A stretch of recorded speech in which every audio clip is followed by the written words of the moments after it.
For many people, when they hear the word strength building exercises, also known as resistance exercises, it conjures images of young males with big egos in the gyms grunting abnormally loudly, eager to impress the fairer sex. But the truth is that that is wrong on two accounts. For one, to do effective strength building exercises, you don't need to join a gym. In fact, you can be your own gym. And I'm about to demonstrate to you a range of activities that you can do in the convenience of your own home. The second thing is that it's not just young males that can benefit from resistance exercises. In fact, if I were asked who could most benefit, I would reply the opposite demographic. It's probably older females that stand to gain the most. And the reason for that is there's three distinct things that are achieved through resistance exercises, like the ones I'm about to demonstrate.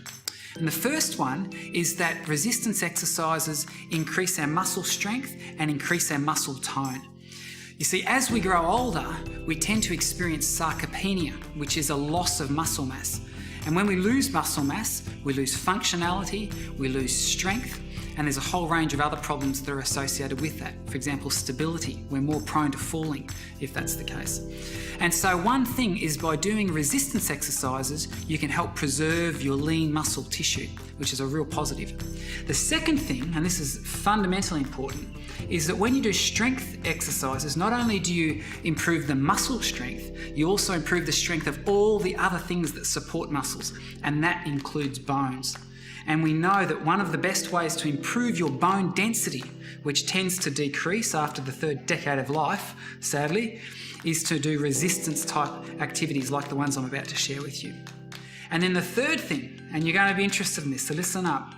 We know that resistance exercises, by improving your muscle tone, can actually boost your metabolism.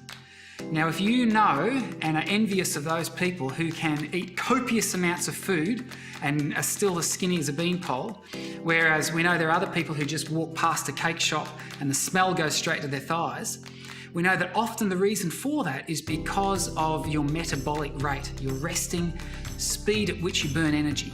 What we know is that resistance exercises are very effective for dialing up your metabolism.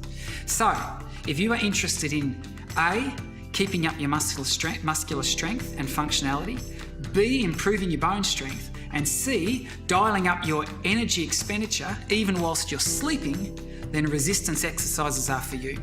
So let's get stuck into it. Let me show you a simple routine that you can do in the convenience of your own home.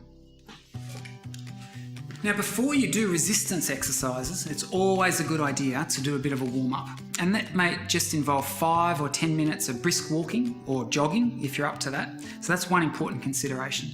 The second thing is that as we demonstrate these exercises, and I'd encourage you to follow along, if at any time you experience any pain or discomfort, then obviously cease from doing that and check with your health professional before you proceed. Now, for most of the activities that we're about to demonstrate, you actually need no equipment at all. But for some of them, it's worth having just some light resistance weights that you can use. And you don't need to go out and purchase something in order to achieve that. For example, well, if you do have some of these lying around the house, that's great, or you could get some of these from a local sports store. But things like tins of food serve just as well, and you can get various sizes, obviously. Here's another idea, is taking a couple of drink bottles, and you can fill these up with water or with sand to varying extents so that you can adjust how much resistance you'd like to use. Now, I've invited my friend Heather here. Welcome, Heather, thank you, to help me demonstrate these range of activities. And these are the heaviest items I have, so you're going to take them and I'll take the tins of food. Now, what we're going to do is we're going to start at the top and we're going to work our way down. And essentially these activities work most regions of the body. So you can get pretty much a complete body workout doing these. And as you'll see, it's just in the comfort of your own home and you don't need expensive gear. Our first exercise works our shoulder muscles, which are known as the deltoids. And the starting position is as such. And all we do is we extend the arms and then back down to the starting position. And you can keep doing that for the moment. What you'll find is that this is a very functional exercise, that mimics the action of taking things down from a high cupboard, which particularly as we get older can become a bit of a challenge. So these sorts of exercises can make a huge difference in this regard in increasing our functionality. That's the first shoulder exercise. The second one we'll come down to a position here. We need to make sure we're not going to bang into anything, but starting with our hands beside our side and keeping the arms almost straight, just bring them out to the side and then back down again. Nice. Now, people often say, how many times should I do this? Should I keep going till the cows come home?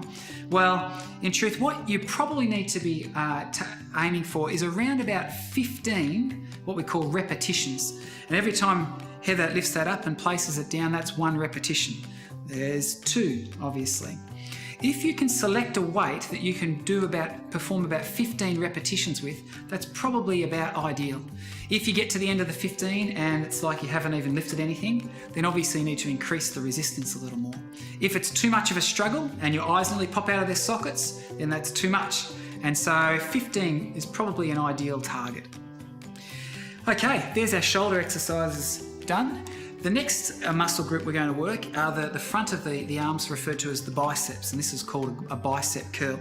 So our starting position is here, and we lift the weight and then back down again. Now, as Heather's doing that, I'll just explain it's a really important thing when you're doing resistance type activities is to adopt a good posture. And the most important part, or one of the most important parts of this, is what happens in this midsection region. Now, you may have heard of the concept of core stability, and what that means is making sure this area is nice, that the tummy's tucked in and nice and tight, because by doing that we support our lower back. And so that's the bicep curl, and you can see keeping that nice tight core is really important. Okay, for our next activity we won't actually need the weights. We're actually going to be using a wall, and this activity will target our chest muscles, the pectoralis muscles, and the back of the arms, which are the triceps. Let's move over to the wall, Heather. So Heather, if you can just stand with your hands about shoulder height, that's correct. Nice straight body, and the technique is just to lower yourself towards the wall and then push back out. And this is exercising the muscles on the back of the arm, the triceps, and also the chest muscles. Now what you want to make sure is that as you're doing this, you're keeping a nice straight body line. You don't want your bottom sticking out with a bent back as such, and also you don't want to arch your head and shoulders forward. Nice straight torso is the way to go. Once again, thinking about keeping that core nice and strong. Now, for a more challenging variant of that particular activity, we can find a nice stable bench as such. Take a good couple of steps away from the bench and lower yourself down and then back up again. And you can see this is beginning to resemble those push-ups that we love from our childhood days, which are actually a more challenging variant again. So that's our chest and our tricep muscles exercised. The next activity does the opposite, the upper back muscles and the biceps. And we need to come over the stairwell to do that. Okay, so for our next exercise, we're going to make use of this post, or you could use a railing around about the height of the midsection. And as Heather's got your toes nice and close to the base, and all we're going to do is lower ourselves down to a comfortable distance. Don't go too far beyond your capability, and then pull yourself back into position. And as you can see, this is working the muscles of the upper back and also the biceps. This is called an upright rowing exercise. Now, a variant of that is to use a chair, and I'll get you there, Heather, to put your knee and this hand on the chair as well before we take a weight in the other hand. And it's very important that you put this hand in place so that it supports the lower back. The exercise, as Heather's demonstrating, is just to pull the weight up to your armpit, and it's working these muscles in here. Very nice. Okay, I'll take the weight from you because we're now ready to do some lower body exercises. We're going to start using the chair again and put it in place as such. Very important for this that you have a very stable surface, so you could use a chair or a bench, something that's not going to give way on you. Now the exercise is to simply squat down, and it's important as you do this that you actually stick your bottom out. And if you look down, your knees they only act as a hinge joint. They shouldn't be collapsing in or out. And so you should be able to look down and actually see your toes at all times. Your knees shouldn't pass beyond your toes. That's why it's important to stick your bottom out there. Now, as you get better at that, perhaps a slightly more challenging variant is to actually come around to the front, and this time I'm going to stabilise myself by putting my arms out into the front and just lowering down to a seated position and then back up as such. And what you can see is that this is a very functional activity because it involves me going to a seated position and then back up, which is a strategy or a technique that many people as they get older have a lot of difficulty with. So it's a great activity to practice in that regard. Okay, for our next set of activities, we need to move to the floor. And so now we've worked the muscles in our upper legs, it's time to target our midsection region. And we're going to do the front side, which are the abdominal muscles or the tummy muscles. And to do this, as Heather's adopted, we want a nice bend in the knee. And all I'm going to get you to do, Heather, is just to place your hands on your thighs and just slide them up towards your knees. And you can see for this exercise, all you need to do is lift your shoulders off the ground. You don't need to come up any further than that. And as we do it, we concentrate on tensing our tummy muscles. Now, one thing that's very important while you're doing this exercise, as with all resistance exercises, is that you need to make sure that you're breathing throughout the activity.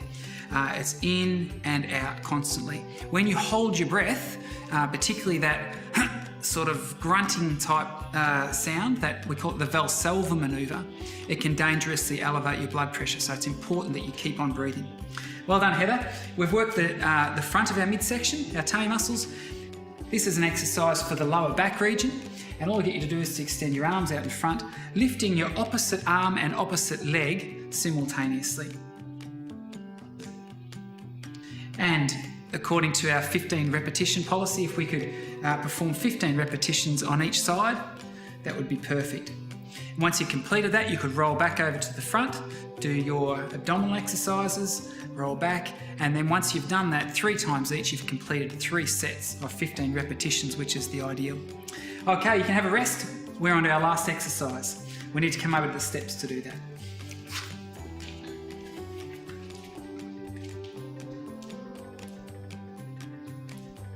And for this last exercise, Heather, I'll get you just to step up a couple of steps. Very simple. All you need to do is place your toes on the edge of the step. Make sure that you're supporting yourself on the rail so that you're nice and steady, and then just lowering yourself down so that your heels go down and then back up onto your tippy toes. And this is called the calf raise, and obviously it targets the calf muscles. And what I find fascinating about this exercise in particular is that you're only using your body weight, and yet after 10 or 15 repetitions, you'll feel that burning sensation in your muscles. Don't be alarmed by that. Obviously you don't want to push it too far, but that's a normal symptom of doing resistance exercises, and it should subside very soon after you stop. And so what we've been able to demonstrate for you is that it doesn't need to be difficult, and you can do it by just using simple equipment around the home, or for that matter, just your own body weight. You can perform a very effective resistance training program. If you were to do this 2 or 3 times a week, you'll notice very significant changes in your strength and your level of vitality. Give it a go.